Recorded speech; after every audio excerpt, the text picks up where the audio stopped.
ইটালির একটা বিখ্যাত মানুষ আছে যার নাম বুসকালিয়া। উনি যেখানে যাইতো ওনার কথা শোনার জন্য হাজার হাজার মানুষ এসে উপস্থিত হইতো। তো ওনাকে একদিন জিজ্ঞেস করছে যে আপনি এত কিছু জানেন কি করে? উনি বলতেছে যে আমাদের ফ্যামিলিতে আব্বার একটা অদ্ভুত নিয়ম ছিল। সেই নিয়মটা হচ্ছে এরকম, প্রত্যেক দিন রাতের খাবারটা আমার বাবা আমাদের সব ভাই বোনকে একসাথে নিয়ে খাইতো এবং প্রত্যেক সন্তানকে তিনি আলাদা করে জিজ্ঞেস করতেন, what did you learn for the day? আজকের জন্য তুমি কি শিখছো? প্রত্যেককে বলতে হইতো।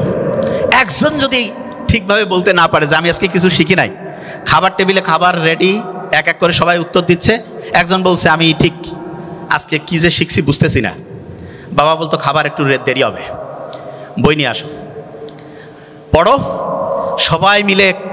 সবাই মিলে শিখি, তারপরে খাবো। তা বুসকালিয়া বলতেছে যে আমরা যখন ছোট ছিলাম আব্বার এই অদ্ভুত আচরণে খুব বিরক্ত হইতাম যে কি টর্চার শুরু করছে আমাদের।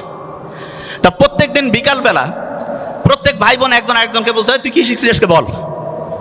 একজন যদি কেউ না শিখে, কারণ ওর জন্য সবারই খাওয়া বন্ধ, পরে শিখতে হবে তারপরে খাবে, তখন প্রত্যেকেই একদম রেডি বসে সবাই বলা শুরু করে দিছে। এমনও হয়েছে একসাথে কয়েকজন, তাড়াতাড়ি বলতে হবে, তাড়াতাড়ি খাইতে হবে, ছোট্টবেলায় যেটা হয়। তা আমি অভিভাবকদেরকে বলবো আপনি আপনার সন্তানের জন্য একটা কাজ করেন, জাস্ট ওয়ান। সেটা কি? প্রত্যেক দিন সে কি শিখছে সেটা আপনি শোনার চেষ্টা করেন। প্রত্যেক দিন কি শিখছে সেটা শোনার চেষ্টা করেন। এবং এক্ষেত্রে আমি সবসময় বলি শোনার তো এখন টাইম নাই, টেকনোলজির কিছু ভালো ব্যবহার আছে। ছেলে মেয়ে দূরে পড়ে, কোনো সমস্যা নেই, একটা চমৎকার ডায়েরি তাকে কিনে দেন।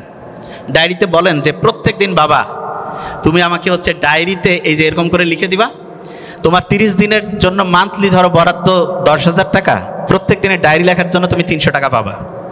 মাসে যদি তুমি 20 দিন ডায়েরি জমা দাও 6,000, 4,000 নাই, কিচ্ছু করা লাগবে না। ছোট্ট মানুষ তো, সে চিন্তা করবে আমার এই টাকাটার দরকার আছে, ঠিক না? তুমি ডায়েরি লিখে দিবা না, তোমার কিছু করতে হবে না, ওকে ফাইন, দেখা যাবে তুমি 4,000 টাকা কম পেয়ে কীভাবে চলো।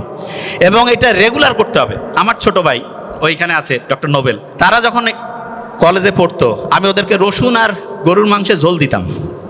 আমি মেডিকেলে পড়তাম, তা আমার বন্ধু আমার রুমমেট যারা বলতো দোস্ত তুই এরকম কেন রে, একটু গোস্ত দিবি। আমি বলছি না, এখন গোস্ত খাইলে ভবিষ্যতে গোস্তের কি আকর্ষণ সেটা থাকবে না। এই জন্য অনেকে আছে না সন্তানকে সব কিছু দিয়ে দেয়, মোটেই না। আপনার যা কিছু আছে ওইটা যদি সন্তান বুঝেছে ওইটা ওর, আপনার সন্তান ধ্বংস হওয়ার সম্ভাবনা 99%। এই জন্য সন্তানকে কষ্ট করাইতে শিখবেন এবং এটা ম্যান্ডেটরি। এবং তাকে বুঝাতে হবে যে বাবা তুমি যেই ফ্যাসিলিটি পাচ্ছ এটা হচ্ছে এক্সট্রা, তোমাকে নিজে সব কিছু করে সামনে তোমার হিসাব, তোমার আমল তোমার হবে। আমার এখানে যেটা আছে এটা যে তুমি পাচ্ছ এটা তোমার এক্সট্রা দিচ্ছি তোমাকে।